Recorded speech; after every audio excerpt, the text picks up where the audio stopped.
Generating traffic and sales can be a challenge for online merchants. But selling on the Walmart Marketplace puts your products in front of millions of customers who shop on Walmart.com. And right now, sellers who join Walmart Marketplace can save up to 50% on referral and fulfillment fees for the first 90 days. So get started today. Head over to marketplace.walmart.com/savings. That's marketplace.walmart.com/savings.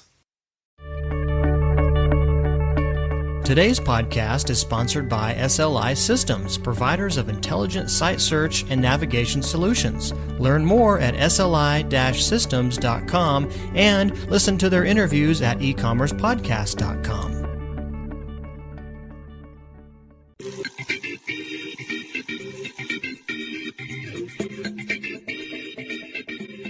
Welcome to E-Commerce Conversations, a weekly podcast focusing on e-commerce topics featuring interviews with prominent people in the e-commerce space. Welcome to another edition of E-Commerce Conversations by Practical Ecommerce. My name is Kerry Murdock, and we're joined today by Jim Rue. Jim is a freelance journalist who follows the book-selling industry. He's also a technology journalist. And Jim, thank you for joining us today. Thank you for having me. We're here today, Jim, to talk about your recent visit to the Annual Booksellers Convention. But the book selling business has changed dramatically in this country. A lot of new digital products coming online. Our listeners are e-commerce merchants. They convey content in a digital manner. And I'm wondering if you could describe your recent visit to the Booksellers Convention and what your thoughts were. I've been a book person for my whole life. My dad had a used bookstore during the Depression and took the whole bookstore with him when he closed it. The Book Expo used to be called the American Booksellers Association. It's the largest gathering of book retailers in the United States. And it's a great opportunity to rub shoulders with bookmen from all over the world.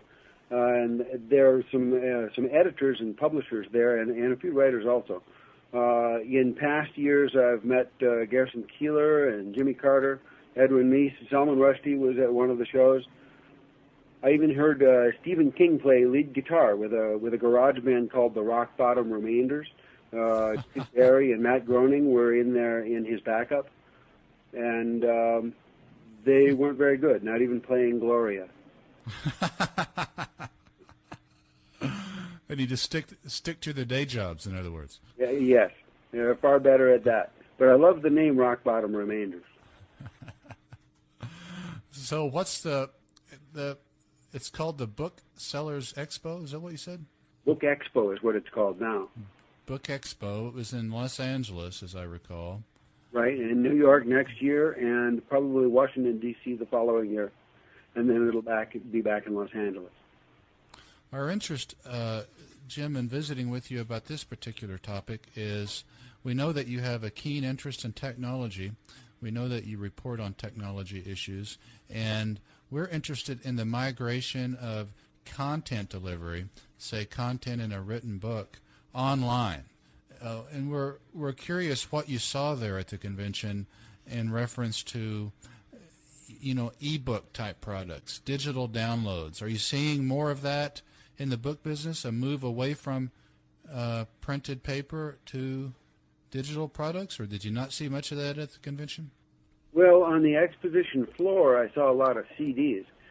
Usually, booksellers give away books, and the typical exposition goer ends up having his arms pulled out of his shoulder sockets by a heavy book bag in each hand. But the cost of shipping books, just as it's skyrocketed to the retailers, it's also skyrocketed for shipping to trade shows. And they don't even get to sell them when they get there. And so they give away CDs that may contain the actual text of a book or promo for a book or electronic content of one kind or another. It's also clear that ebooks are beginning to make inroads into the book market. This show was much smaller than it's been in past years. And it's clear to me that only the biggest of the dead tree publishers are doing well.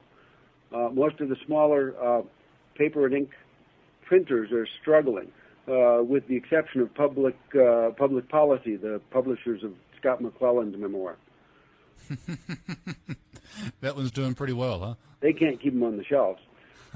While there were maybe half as many vendors in the past, and all of the vendors' booths were smaller, there were twice as many booths as before for print on demand, and for e-publishing management companies that want to offer end-to-end solutions for selling content for download, whether it be audio or text. It also seems that every vendor had a graphic novel or a comic book to give away, which I guess is their way of combating what I see as the inherent dynamism of electronic content. Interesting. You mentioned e-books. It's a good intro to the next question I was going to ask you. Amazon has gotten quite a bit of play recently on its new Kindle product. Do you see any evidence of Kindle there? Was Amazon there by chance, or was Sony there displaying its digital reader called Reader? Well, I can see that Amazon is hoping to take the paper and ink publishers and turn their offerings into Kindling. The Kindle Reader is a fairly expensive device. If they should be able to sell their readers, whether it be Sony or Amazon or somebody else, if they can sell those devices for inexpensively, then maybe they'll be able to take what remains of the dead tree market. But as it is, the Kindle reader, the Sony reader, costs as much as a one laptop per child laptop, and so they're going to have to give better price performance ratios, I think. Have you seen a Kindle or a reader, Jim? I've only seen a picture of it. Yeah. Did you read a book? There have been some major inroads into the field of digital paper, something that was spearheaded by MIT some dozen years or so ago. And it does appear that flexible, foldable display media is right around the corner. As a lover of books, Jim, would you read a book on a Kindle if it was sufficiently readable? Yes, I think I would. If it was a choice between having the paper and ink version for $10 and the downloadable version for $5, I will go for the downloadable version because I always have a problem what to do with the book after I've read it. Yeah, that makes sense to me too. In the case of an electronic book, I can keep it, and it doesn't. All it takes up is bits. So, what do you see for the future of book publishing? That type of content delivery. 5 years from now, what will we be talking about? How are books delivered? Well, digital paper is one, and solid-state hard drives are also going to make an enormous difference here. Up until now, if you had a digital camera or a laptop that had a hard drive in it, then it was a delicate device, and you had to be as careful with it as you might be with a canary in a cage. Solid-state hard drives, which are comprised of flash memory only and no moving parts, now go up to 256 gigabytes, are twice as fast as a spinning medium, and they're ruggedized to a point where they could revolutionize literature and libraries, allowing us to to put an entire library into a backpack or even a back pocket and take it to the beach. It's interesting.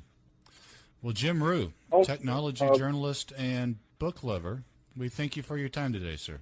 By the way, I wanted to tell you that the Book Expo is not going to go away because it looks to me like the demand for printed books is going to go more in the direction of commemorative publications and aesthetic expressions of the art of printing. I have a friend who does letterpress, and his business is growing as people reconnect with the warmth and historical significance of hot lead using it for invitations, posters, and the like. So there will that industry will continue, just perhaps in a different form and perhaps smaller. Yes. Yeah. Okay. Well, Jim, thank you for your time today, sir. All right. Thank you. Take care. That's all the time we have for this week's e-commerce conversation. I hope you enjoyed it. Please tune in next week for another new episode.